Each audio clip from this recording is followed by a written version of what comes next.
Should you get back with your ex? The answer is no.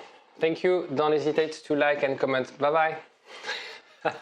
It's not as easy as that, because sometimes it could be yes. Am I the right person to answer this question? No, but I'm going to give you some tips and some tools for you to assess this. I'll explain everything after the jingle. IGetMyExBack.com. Everyone deserves a second chance. Before answering this question, it is important because sometimes there's a lot of tension, there's a lot of, we're in the moment, we're in the relationship, there's a lot of pain, there's a lot of resentment. It's hard to make decisions when we are in a highly emotional environment. So it's very important for you to take some distance and reflect on things. No contact, basically. But it's really important for you to do this work, because you need first the resentment to disappear from your side, from their side. Also important, and that's more a no contact that you would do with a therapist like myself. Remove all the judgment, all the ego, because there's a lot of ego, there's a lot of judgment in relationship, in breakups. And the problem with that is that they create some bias, they create some ideas, perception on things that are not necessarily true. So it's by removing that, creating that objectivity, which is very hard to do on your own. Understanding where they're coming from, understanding the different reasons, the different solutions. This can only be done if you take some time to reflect, take some distance. Also important to focus on you and rebuild that confidence.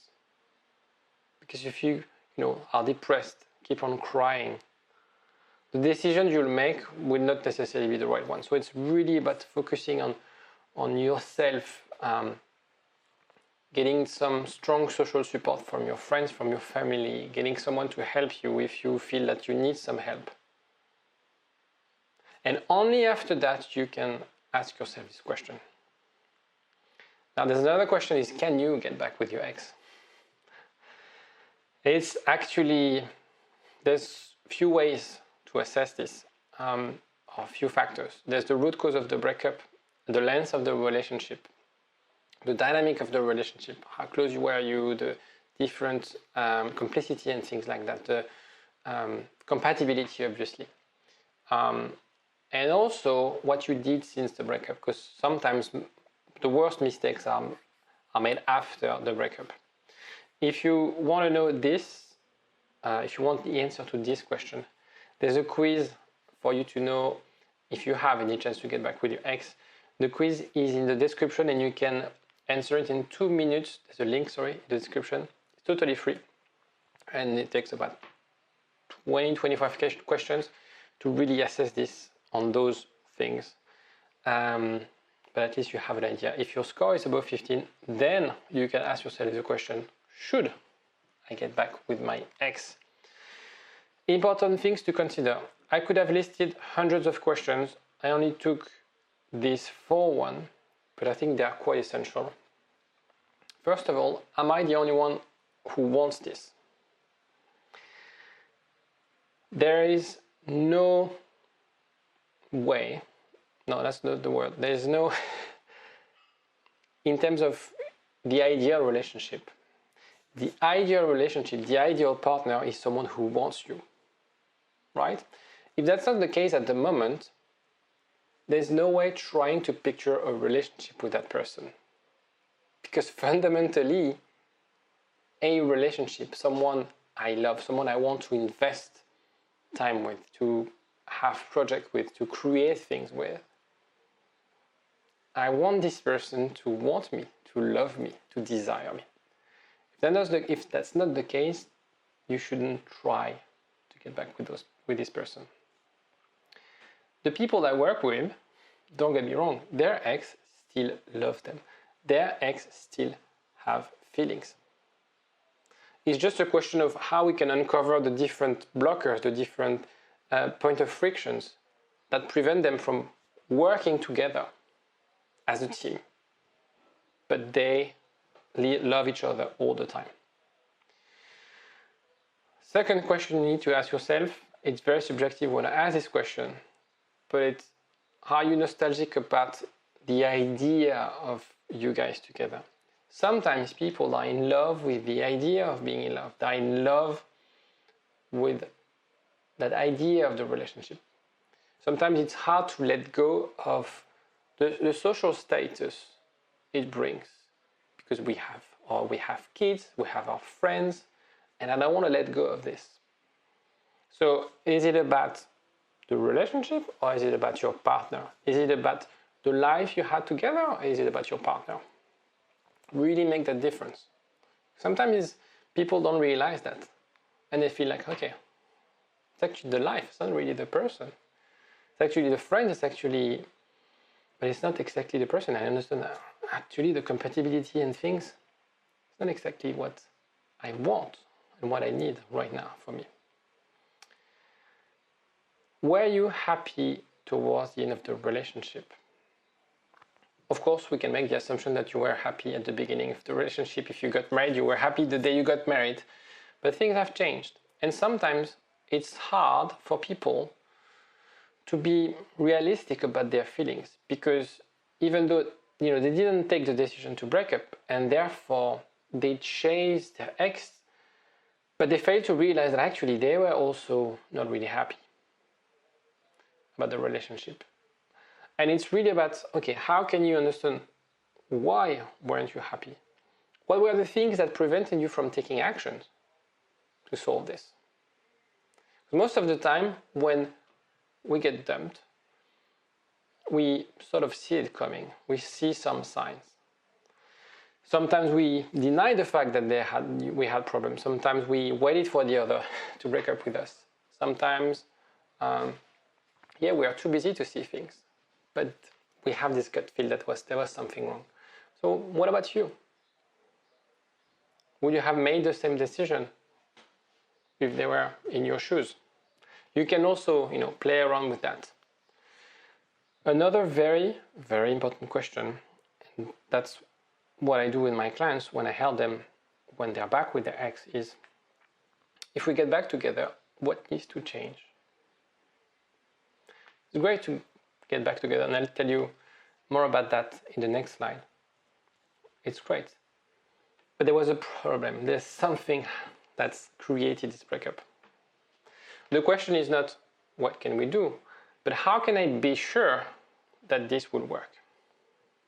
You're going to tell me, I'll be coming home earlier now. Okay, what can I be sure that if, for the next 10 years, you will talk to your boss and you come back home at 5 p.m., making an example.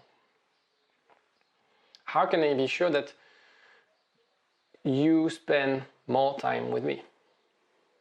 How can I be sure that you bring the kids to school in the morning and I'm not the only one taking the responsibility for the kids? All these kind of things. What's the system behind? It's like New Year's resolution. I want to stop smoking. 1st of January, I'm a non-smoker. What are the actions you're doing to sustain this? If it's just like an idea, I'm going to stop smoking, I'm going to get back to smoking. Right away, I can guarantee. However, if you reduce the amount of time you spend with smokers, if you got hypnotherapy, if you got some support, whether from a community, an organization, if you really understood and took time to understand about your addiction, you're going out, or you're more active, not going out, but you're more active, you do things when you're stressed. This is the right plan. Okay, so that's the difference between having an idea, having an objective, and working seriously about it. That's why having a coach, a therapist with you can really boost the results, because it's really about, okay, what's the accountability framework behind this? It's great to have ideas, it's great to have a plan, but okay, what are you going to do every single day to make it work? It's the same in a relationship. What are you going to do? How guaranteed is it that it's going to work? Prove it to me, because your ex will want you to prove it to them. You work 15 hours per day. I don't like this. Prove me it's going to change. You still have the same job. I don't believe you. I don't believe this will change. Okay, remove this belief within your ex's mind. So I'm pragmatic and I'm optimistic at the same time. So it's very simple. If you are meant to be together, you will end up together. Given you take the right actions and you say the right things. It's as simple as that. And when you start getting in touch with your ex, when you start discussing about the future together, you have first to be mindful because communication is key, is fundamental. Make sure that you both, not only you, them as well, communicate on what needs to happen, to make this work, as we discussed before. We had some tension. I feel you are not there for me. I feel that you're not there for the kids. I feel we don't spend enough time together. I feel you're not listening to me. Okay, what can we do to fix that? What can we do to address this? What are the things, the different routines, the different habits we have to change? And it doesn't need to be massive change. It doesn't have to be massive gestures. It's actually tiny little habits. Maybe just one date per week. That's it, where you can reconnect and not being with the kids, for example. Could be little changes, but construct this new relationship. And if you feel that at some stage, either your ex is actually not really helping you, not really collaborating at finding a solution, or you find that by working on this process, you don't manage to find common grounds or things that would work for you, and that could be okay. Then it means you perhaps shouldn't get back together, because getting back together won't provide you what you need and won't provide your ex what they need. But once you've done this part of the job, it's way easier to break up. Because the problem you're watching this video, the problem of people watching my content is they don't do that work till the end. And they feel like, there's hope. I'm sure things can be different. And sometimes they can. But unless you go to the point where you have proper conversation with your ex, when you really come together, look at the problem together, addressing it together, and realize there's no option, or realize, let's work it out. Unless you go to that stage, of course you can entertain the idea. So the idea, my job, is to really bring you to that stage. Some people, they want to get to that stage very quickly, and that's why I say you will end up together if you take the right actions, if you say the right things. And it's kind of tricky, it's very confusing. But once you get to that part, and all of my clients, they get to that part, really looking at this relationship as something we can solve together, you and your ex. And if, as adults, we realize that it can't work, then it can't work. But trust me, you won't feel anxious, you won't feel depressed. Because you will feel like you've done your part, you've done everything, and you understand that you cannot get what you want. And it's better for you to move on and find someone else. I hope it helped you making this decision or answering this question. I know it's a very complex question to answer. If you like this video, don't hesitate to like. It does help me a lot. Any question, any comments, don't hesitate as well to comment underneath the video, and I will see you next time. Bye-bye. IGetMyExBack.com. Everyone deserves a second chance.